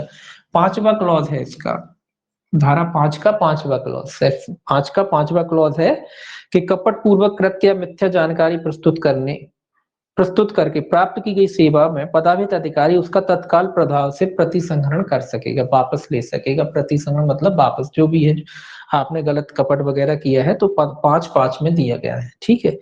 अब देखिए सेक्शन जो है इसका 6, सेक्शन 6 जो है अपील, सेक्शन 6 क्या है? अपील। सेक्शन 6 है जो है अपील।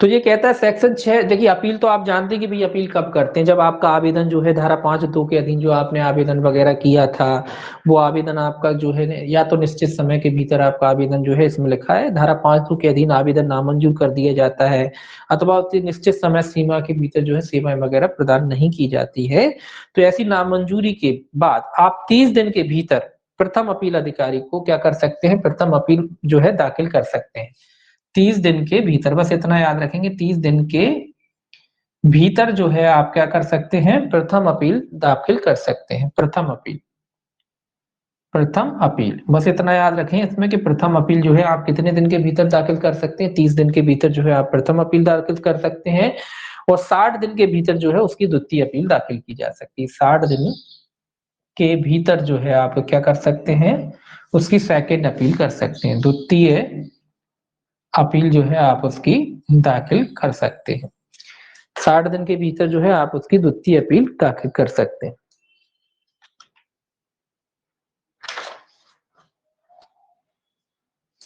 अब अपील कहाँ होगी, तो अपील अपील अधिकारी को होगी।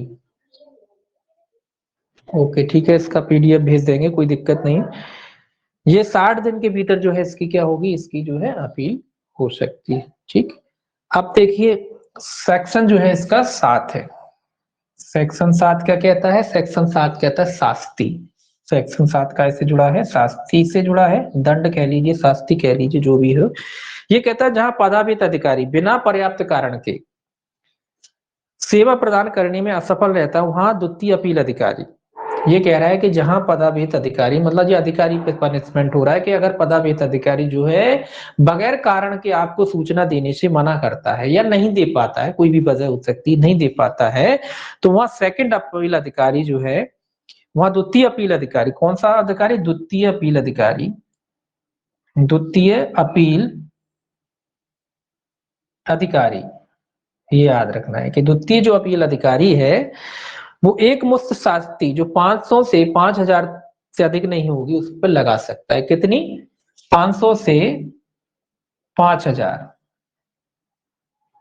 एक मुश्त मतलब एक ही बार में 500 से 5000 रुपए की जो है शास्ति लगा सकता है। जुर्माना है एक तरीके से शास्ति, इन पे जुर्माना लगा सकता है। कौन लगा सकता है, द्वितीय अपील अधिकारी। कब लगाता है, जब ये निश्चित समय सीमा के भीतर जो है सेवा उपलब्ध कराने में असफल रहता है, तो द्वितीय अपील अधिकारी जो है, जो पदाभित अधिकारी किस पे लगा रहा है, पदाभित अधिकारी पे। पदाभित अधिकारी ने आपको सूचना नहीं दी, जानकारी नहीं दी निश्चित समय सीमा के भीतर, तो उस पर 500 से 5000 रुपए जो जुर्माना लगाया जा सकता है एक मुश्त राशि के रूप में। एक मुश्त लिखा है तो एक मुश्त मतलब एक ही बार में।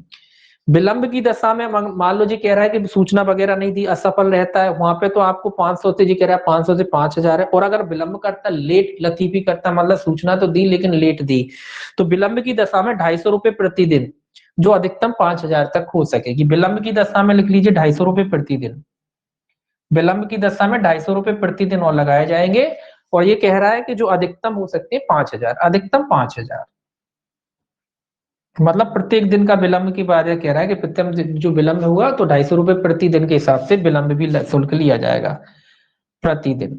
विलंब शुल्क 250 रुपए प्रतिदिन, जो अधिकतम जो है 5000 तक का हो सकता है। और एक मुश्त जो है 500 से 5000, दो बातें आई, 500 से 5000 और 250 से 5000। 500 से 5000 जी है इसकी शास्ति हो गई, और ये विलंब के लिए हो गई 250 से 5000, जो विलंब के लिए प्रतिदिन 250 रुपए से 5000 रुपए तक। अधिकतम राशि है 5000, तो 250 रुपए प्रतिदिन है, जो अधिकतम 5000 तक हो सकती है। से कम तथा 5000 से अधिक नहीं होगी। अब देखिए, प्रथम अपील अधिकारी द्वारा बिना पर्याप्त तथा युक्तियुक्त कारण के निश्चित समय सीमा के भीतर अपील का विनिश्चय करने में असफल रहना है। ये भी याद रखें, यहाँ तो पदाभित अधिकारी को सजा होगी। ये कह रहा है फर्स्ट अपील अधिकारी अगर है, अपील अधिकारी, अपील अधिकारी जो प्रथम, कौन सा, प्रथम अधिकारी, प्रथम अपील अधिकारी, तो यहाँ फर्स्ट बना देते हैं।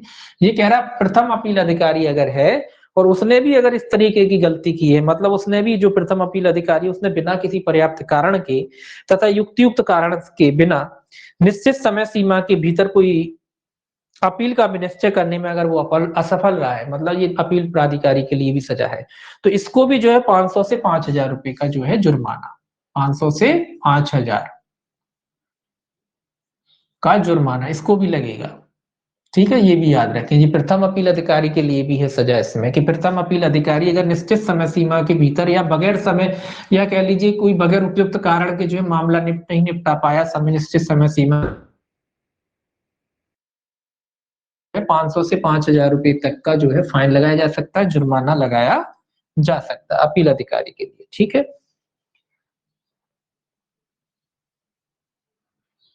अब देखेंगे ये कह रहा है कि जो शास्ति वसूल की गई है वो शास्ति जो है ऐसी शास्ति जो है प्रतिकर के रूप में किसको दिलाई जाए, अपीलार्थी को दिलाई जाएगी। ये शास्ति जो इनसे ले रहे हैं ये किनको दिलाई जाएगी, ये अपीलार्थी को दिलाई जाएगी। जो इतने ऑब्जेक्टिव लिखने की बात नहीं है तो आप लिख सकते हैं कि ऐसी जो शास्ति जो प्रतिकर के रूप में वसूली जाती है वो किसको दिलाई जाएगी, वो अपीलार्थी को दिलाई जाएगी। अपीलार्थी जो भी अपीलार्थी है जो प्रतिकर इनसे वसूला है वो किसको दिलाया जाएगा, वो अपीलार्थी को दिलाया जाएगा।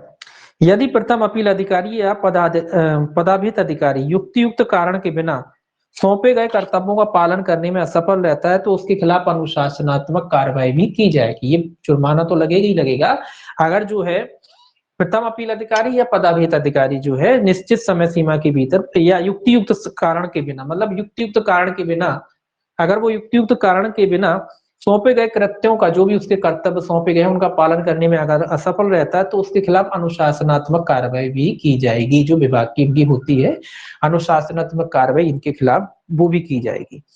आगे याद रखना है कि द्वितीय अपील अधिकारी अधिरोपित शास्ति से संतुष्ट नहीं है तो धारा 6 के अधीन नाम निर्दिष्ट अधिकारी को आवेदन कर सकेगा। ये कह रहा है कि अगर सेकंड अपील अधिकारी को ये लगता है कि वो संतुष्ट नहीं कि भी 500 से 5000 रुपए बहुत कम है तो वो किसको लिए आवेदन कर सकता है, नाम निर्दिष्ट अधिकारी को। इसमें नाम नहीं बोलेगा, ये बस लिखा है नाम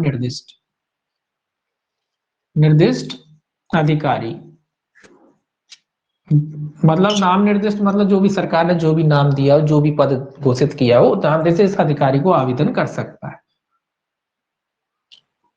कौन कर सकता है, द्वितीय अपील अधिकारी जो है जो उसने इस पर फाइन लगाया है प्रथम अपील अधिकारी को या पदाभित अधिकारी को जिसमें फाइन लगाया है उसको लगता है कि ये कम है, ये बोले इसने जितना गलती किया है बोले उसकी गलती के हिसाब से जो है इसने जो है कम किया है तो द्वितीय अपील अधिकारी अधिरूपित शास्ति से संतुष्ट नहीं है तो धारा 6 के अधीन, ये भी याद रखना, धारा 6 के अधीन, धारा 6 के अधीन जो नाम निर्दिष्ट अधिकारी है उसको आवेदन कर सकता है कि भाई इनको जो है सजा और ज्यादा मिलनी चाहिए। तो धारा 6 के अधीन नाम निर्दिष्ट अधिकारी को आवेदन कर सकेगा। ठीक है,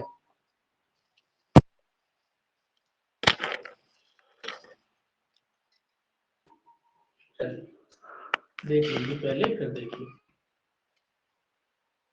नाम निर्दिष्ट अधिकारी को कर। अब देखिए नाम निर्दिष्ट जो अधिकारी है शास्ति के अतिरिक्त 5000 की अतिरिक्त शास्ति अधिरूपित कर सकता है। ये याद रखें कि जो नाम निर्दिष्ट अधिकारी है शास्ति के अतिरिक्त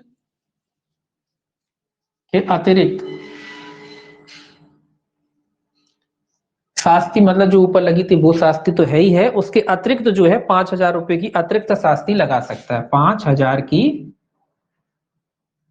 अतिरिक्त शास्ति भी लगा सकता है। अतिरिक्त शास्ति ये आपको याद रखना है कि नाम निर्दिष्ट जो अधिकारी है 5000 की जो है अतिरिक्त शास्ति भी लगा सकता है। अगर नाम निर्दिष्ट जो अधिकारी धारा 6 के अधीन इसको आवेदन किया था द्वितीय अपील अधिकारी ने, कब किया था, जब उसको लगता है कि कम सजा है तो उसने आवेदन किया नाम निर्दिष्ट अधिकारी के अधीन। और जो नाम निर्दिष्ट अधिकारी ये कह रहा है कि जो शास्ति के अतिरिक्त वो 5000 रुपए एक्स्ट्रा जो है लगा सकता है, शास्ति पेनल्टी लगा सकता है।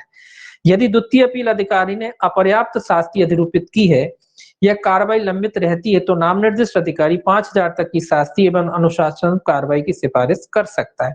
ये क्या कह रहा है, ये सेकंड ये जो नाम निर्दिष्ट अधिकारी है ये इसके बारे में कह रहा है कि नाम निर्दिष्ट अधिकारी जो है, नाम निर्दिष्ट अधिकारी को अगर लगता है कि जो द्वितीय अपील अधिकारी है इसने भी जो ठीक से काम नहीं किया है तो इसके खिलाफ भी वो क्या कर सकता है, सिफारिश कर सकता है। इसमें लिखा है यदि द्वितीय अपील अधिकारी ने अपर्याप्त शास्ति अधिरूपित की है, उसको लगता है कि ठीक जो है शास्ति अधिरूपित नहीं की है या कार्रवाई लंबित रखी है, पेंडिंग उसने जानबूझ के रखी है, तो नाम निर्दिष्ट अधिकारी 5000 तक की शास्ति एवं अनुशासन कार्रवाई की सिफारिश कर सकता है। वो सिफारिश कर सकता है कि इनके खिलाफ सेकंड अपील अधिकारी जो है उसके खिलाफ जो है अनुशासन कार्रवाई की जाए या फिर 5000 रुपए का फाइन इनसे भी लिया जाए। ठीक है, अब सेक्शन जो है 8 सॉरी सेक्शन जो है आपका 6 हो गया ना, कौन सा पढ़ रहे थे, सेक्शन जो है 7 पढ़ रहे थे पुनः, सेक्शन 7 चल रहा था। अब सेक्शन जो है 8 है पुनरीक्षण, सेक्शन 8 है पुनरीक्षण। सेक्शन 8 क्या है, पुनरीक्षण से संबंधित है। ये कहता है व्यथित पदाभिहित अधिकारी, देखिए अब इन्हीं पे पेनल्टी हो रही ना जो अधिकारी वगैरह, तो यही व्यथित हैं, यही पुनरीक्षण के लिए आवेदन कर सकते हैं। तो कौन करेगा, व्यथित पदाभिहित अधिकारी अथवा प्रथम अपील अधिकारी आदेश दिनांक से 60 दिन के भीतर राज्य सरकार को पुनरीक्षण कर सकते हैं। ये कितने 60 दिन के भीतर, 60 दिन के भीतर कहां कर सकते हैं, राज्य सरकार को, राज्य सरकार। ये याद रखेंगे कि जो भी पदाभित अधिकारी कौन कौन से होते हैं, पदाभित अधिकारी हो सकता है या फर्स्ट अपील अधिकारी हो सकता है, यही तो व्यथित है, इन्हीं पे तो पेनल्टी लगा दी। अब जब ये व्यथित है तो जब इसको आदेश मिला तो आदेश की दिनांक से जो है, जो आदेश किया गया था उस दिनांक से लेके 60 दिन के भीतर जो है ये राज्य सरकार को क्या कर सकते हैं, पुनरीक्षण के लिए आवेदन कर सकते हैं। क्यों, कहाँ होगा पुनरीक्षण, राज्य सरकार के, भैया हम पे ही पेनल्टी लगाती, तो ये क्या कर सकते हैं, राज्य सरकार को आवेदन। तो ये याद रखें कि पुनरीक्षण का आवेदन कहाँ किया जाएगा, राज्य सरकार को किया जाएगा। जो भी सेकंड अपील अधिकारी ने जो आदेश दिया है उसके विरोध में किया जाएगा। कौन लोग करेगा, ये फर्स्ट अपील अधिकारी हैं और आपका पदावेत अधिकारी ये लोग करेंगे। 8A और देखिए सेक्शन 8A। 8A कहता है नाम निर्दिष्ट अधिकारी के आदेश का पुनर्विलोकन, ये इनका पुनरीक्षण होता है, और जो सेकंड अपील अधिकारी है उसके जो आदेश का क्या है, पुनर्विलोकन है। ये पुनर्विलोकन है, पुनर्विलोकन। पुनरीक्षण राज्य सरकार में हो रहा था और पुनर्विलोकन कहता है कि धारा 7(5) सेक्शन जो है 7 की उपधारा 5 का क्लॉज C यानी गा कि आदेश से व्यथित व्यक्ति, जो आदेश से व्यथित द्वितीय अपील अधिकारी, मतलब ये आपने पढ़ा है कि सेकंड अपील अधिकारी पे भी लग जाती है जब जो निश्चित समय में नहीं देता है या पेंडिंग डाले रहता है, या ना यहाँ मामला पेंडिंग डाले रहता है, या ये सही तरीके से जो है जुर्माना नहीं लगाता, तो उस मामले में जो पदावेत अधिकारी कौन सा, द्वितीय अपील अधिकारी, द्वितीय अपील अधिकारी के बारे में है ये, द्वितीय अपील अधिकारी, द्वितीय अपील अधिकारी नाम निर्दिष्ट अधिकारी को 60 दिन के भीतर पुनर्विलोकन का आवेदन कर सकता है। ये भी पुनर्विलोकन का आवेदन कर सकता है, कहाँ कर सकता है, नाम निर्दिष्ट अधिकारी, यहाँ सीधा लिख देते हैं। तो ये द्वितीय अपील अधिकारी जो है नाम निर्दिष्ट अधिकारी को कहाँ कर सकता है, पुनर्विलोकन का आवेदन कर सकता है। ये क्योंकि इस पे पेनल्टी कौन ने लगाई थी, नाम निर्दिष्ट अधिकारी नहीं ने लगाई थी ना, तो नाम निर्दिष्ट अधिकारी ही पुनर्विलोकन करेगा। जानते हैं कि अपने पुनर्विलोकन का मतलब आप अपने आदेश की दोबारा समीक्षा करना। जब सेकंड अपील अधिकारी को जो है इसने पेनल्टी लगाई तो सेकंड अधिकारी किसने लगाई थी, नाम निर्दिष्ट अधिकारी। तब नाम निर्दिष्ट अधिकारी ने अगर इस पे पेनल्टी लगाई तो ये द्वितीय अपील अधिकारी को ये मतलब अधिकार है कि ये आवेदन कर सकता है कि श्रीमान अपना आदेश को एक बार फिर से उसकी समीक्षा कर लें, तो ये इसको पुनर्विलोकन के लिए कह सकता है। किसको कहेगा, नाम निर्दिष्ट अधिकारी को। कितने दिन के भीतर, 60 दिन, यहाँ भी 60 ही दिन है, तो 60 दिन के भीतर ये पुनर्विलोकन का जो है आवेदन लगा सकता है। 9 है सद्भावना पूर्वक की गई कार्रवाई से संरक्षण है। धारा 9 में कि गुड फेथ में अगर कोई कार्रवाई की जाती है तो जानते हैं, तो इसको याद नहीं करना। 10 जो है नियम बनाने की शक्ति है, राज्य सरकार को जो है नियम बनाने की शक्ति है। और 11 है कठिनाइयों को दूर करने की शक्ति। तो 11 जो कठिनाइयों को दूर करने की शक्ति भी राज्य सरकार को, 2 वर्ष के भीतर जो है राज्य सरकार जो है कठिनाइयों को दूर कर सकती है। ये आपका हो गया लोक सेवा गारंटी अधिनियम। ठीक है, 1 मिनट।